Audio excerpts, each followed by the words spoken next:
एक समय की बात है। पंजाब की जीवंत भूमि में भगत नाम का एक विनम्र किसान रहता था। उन्होंने अपनी जमीन के छोटे से टुकड़े को समर्पण के साथ जोता और प्रकृति की लय और पक्षियों के गीतों में सांत्वना पाते हुए एक साधारण जीवन व्यतीत किया। भगत अपनी दयालुता और करुणा के लिए जाने जाते थे। वे अपने पड़ोसियों और किसी भी जरूरतमंद की मदद के लिए हमेशा तैयार रहते थे। जैसे जैसे मौसम बदलता गया, अपने साथ बुआई और कटाई का चक्र लेकर आता गया। भगत परमात्मा के प्रति अपनी भक्ति में दृढ़ रहे। उनके दिन उगते सूरज के साथ शुरू होते थे और वह भगवान से प्रार्थना करते थे, पृथ्वी की उदारता के लिए आभार व्यक्त करते थे और आने वाले दिन के लिए मार्गदर्शन मांगते थे। एक दिन जब भगत चिलचिलाती धूप में अपने खेतों में मेहनत कर रहे थे, एक थका हुआ यात्री उनके पास आया। अजनबी थका हुआ था, भूखा था और उसे आश्रय की आवश्यकता थी। बिना किसी हिचकिचाहट के भगत ने यात्री का अपने घर में स्वागत किया, उसे सादा भोजन और आराम करने की जगह दी। वह यात्री, जो कोई साधारण पथिक नहीं था बल्कि भेष में एक दिव्य प्राणी था, भगत की निस्वार्थ उदारता से बहुत प्रभावित हुआ। रात के सन्नाटे में जैसे ही भगत तारों के विशाल कैनवास के नीचे लेटे थे, दिव्य सत्ता ने अपना असली रूप प्रकट किया। उन्होंने भगत को उनकी दयालुता के लिए धन्यवाद दिया और उन्हें दिव्य आशीर्वाद दिया। भगत ने विनम्र और विस्मय से भरकर दिव्य प्राणी से जीवन के उद्देश्य और ईश्वर तक पहुंचने के मार्ग के बारे में पूछा। दिव्य प्राणी ने एक सौम्य मुस्कान के साथ युगों युगों से गूंजती पवित्र शिक्षाओं को साझा किया। उन्होंने प्रेम और करुणा, दूसरों के प्रति निस्वार्थ सेवा और स्वयं के भीतर परमात्मा की प्राप्ति की बात की। भगत ने ध्यान से सुना, उस ज्ञान को आत्मसात कर लिया जो एक सुखदायक नदी की तरह दिव्य प्राणी के शब्दों से बह रहा था। उस क्षण से भगत के जीवन में एक गहरा मोड़ आया। उन्होंने भक्ति और धार्मिकता के मार्ग पर चलते हुए खुद को आध्यात्मिक सत्य की खोज के लिए समर्पित कर दिया। उनके दिन प्रार्थना, ध्यान और दयालुता के कार्यों से भरे हुए थे। उनके जीवन की सादगी उनके आसपास के लोगों के लिए प्रेरणा का प्रतीक बन गई और जल्द ही पड़ोसी गांवों के लोगों ने उनका मार्गदर्शन मांगा। भगत, जो अब एक श्रद्धेय आध्यात्मिक नेता हैं, समुदाय को प्राचीन बरगद के पेड़ के नीचे इकट्ठा करते थे और दिव्य प्राणी की शिक्षाओं को सुनने वाले सभी लोगों के साथ साझा करते थे। गांव प्रेम और सद्भाव के स्वर्ग में बदल गया, जहां जाति और पंथ के विभाजन आध्यात्मिक समझ की गर्मी में पिघल गए। जैसे जैसे भगत अपनी आध्यात्मिक यात्रा में गहराई से उतरते गए, उन्हें दिव्य साम्य के क्षणों का अनुभव होने लगा। रात के सन्नाटे में उसने ईश्वर की उपस्थिति को महसूस किया, जो उसकी आत्मा के आंतरिक परिदृश्य में उसका मार्गदर्शन कर रही थी। भगत का हृदय परमात्मा के प्रति प्रेम से भर गया और उनकी भक्ति एक मंत्र मुग्ध कर देने वाली धुन बन गई जो पूरे ब्रह्मांड में गूंज उठी।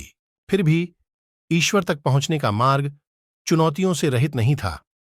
भगत को उन परीक्षणों और कठिनाइयों का सामना करना पड़ा जिन्होंने उनके विश्वास की मूल भावना का परीक्षण किया। भगत को यह याद दिलाने के लिए कि भगवान की यात्रा के लिए अटूट विश्वास और लचीलेपन की आवश्यकता है, इस बार एक बुद्धिमान बूढ़े आर्षी की आड़ में दिव्य फिर से प्रकट हुआ। एक दिन जमीन पर सूखा पड़ गया और जो खेत कभी उपजाऊ थे वे बंजर हो गए।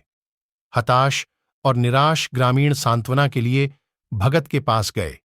प्रतिकूल परिस्थितियों का सामना करते हुए भगत दृढ़ रहे और ग्रामीणों को दैवीय योजना पर भरोसा करने के लिए प्रोत्साहित किया। करुणा से भरे हृदय के साथ उन्होंने बारिश के लिए प्रार्थना में समुदाय का नेतृत्व किया। जैसे ही भगत ने उत्साहपूर्वक प्रार्थना की, एक दिव्य आभा ने उन्हें घेर लिया और दिव्य लोकों के साथ उनका संबंध गहरा हो गया। चमत्कारिक ढंग से आकाश में काले बादल छा गए और बारिश होने लगी, जिससे सूखी भूमि फिर से जीवंत हो गई। ग्रामीणों ने दैवीय हस्तक्षेप को पहचानकर खुशी मनाई, जिसने उन्हें निराशा से बचाया था। भगत के चमत्कारों की बात दूर दूर तक फैल गई और एक शक्तिशाली और अहंकारी राजा के कानों तक पहुंच गई। दैवीय शक्ति का उपयोग करने वाले इस विनम्र किसान की कहानियों से प्रभावित होकर राजा ने भगत को अपने भव्य महल में बुलाया। भगत अपने चारों ओर मौजूद ऐश्वर्य से विचलित हुए बिना विनम्रता के साथ राजा के पास पहुंचे। राजा भगत की शक्तियों का परीक्षण करने के लिए उत्सुक थे। उन्होंने मांग की कि वह भगवान के साथ अपना संबंध साबित करने के लिए एक भव्य चमत्कार करें। शांत मुस्कान के साथ भगत ने कोई भी चमत्कार दिखाने से इनकार कर दिया, यह समझाते हुए कि सच्ची आध्यात्मिकता नाटकीय प्रदर्शन में नहीं बल्कि दिल की सादगी में निहित है। भगत के इनकार से क्रोधित होकर राजा ने उनकी आत्मा को तोड़ने की आशा में उन्हें कारावास का आदेश दिया। फिर भी कालकोठरी की कैद में भी भगत अखंड रहे। उनका अटूट विश्वास और आंतरिक शांति अन्य कैदियों के लिए प्रेरणा का स्रोत बन गई, जिन्हें भगत द्वारा साझा की गई प्रेम और करुणा की शिक्षाओं में सांत्वना मिली। भगत की उपस्थिति की परिवर्तनकारी शक्ति को देखकर राजा का हृदय परिवर्तन हो गया। उन्होंने आध्यात्मिक ज्ञान के मार्ग पर मार्गदर्शन प्राप्त करने के लिए कालकोठरी में भगत से मुलाकात की। भगत ने अपनी आंखों में करुणा के साथ उन सार्वभौमिक सिद्धांतों की बात की जो शक्ति और धन की सीमाओं से परे थे।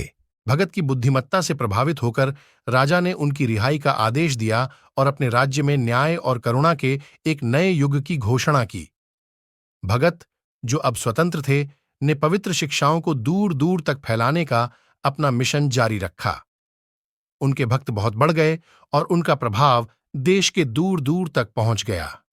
जैसे जैसे भगत की उम्र बढ़ती गई, उनका शरीर कमजोर होता गया, लेकिन उनकी आत्मा अधिक ऊंचाइयों तक पहुंच गई। अपने जीवन के अंतिम पड़ाव में उन्होंने अपने शिष्यों को इकट्ठा किया और अपने ज्ञान के अंतिम शब्द साझा किए। उन्होंने भौतिक स्वरूप की नश्वरता और आत्मा की शाश्वत प्रकृति की बात की। भगत ने अपने अनुयायियों से प्रेम और भक्ति की यात्रा जारी रखने का आग्रह किया और इस बात पर जोर दिया कि जीवन का असली उद्देश्य परमात्मा के साथ विलय करना है। एक शांतिपूर्ण मुस्कान के साथ भगत ने अपनी आंखें बंद कर लीं और प्रेम और आध्यात्मिक ज्ञान की विरासत छोड़कर अंतिम सांस ली। ग्रामीणों ने, जो अब उनकी शिक्षाओं से बदल गए थे, उनके शारीरिक निधन पर शोक व्यक्त किया, लेकिन उनकी उपस्थिति को अपने दिलों में हमेशा के लिए महसूस किया।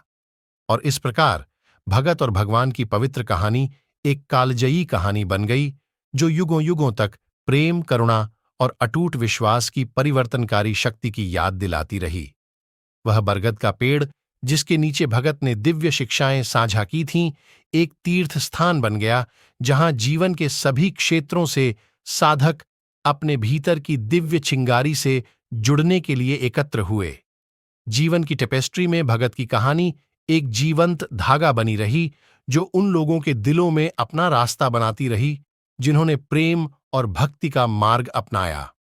वह दिव्य प्राणी, जो पहली बार भगत को एक थके हुए यात्री के रूप में दिखाई दिया था, पंजाब की भूमि पर नजर रखता रहा और ईमानदारी और विनम्रता के साथ परमात्मा की तलाश करने वाले सभी लोगों पर आशीर्वाद की वर्षा करता रहा।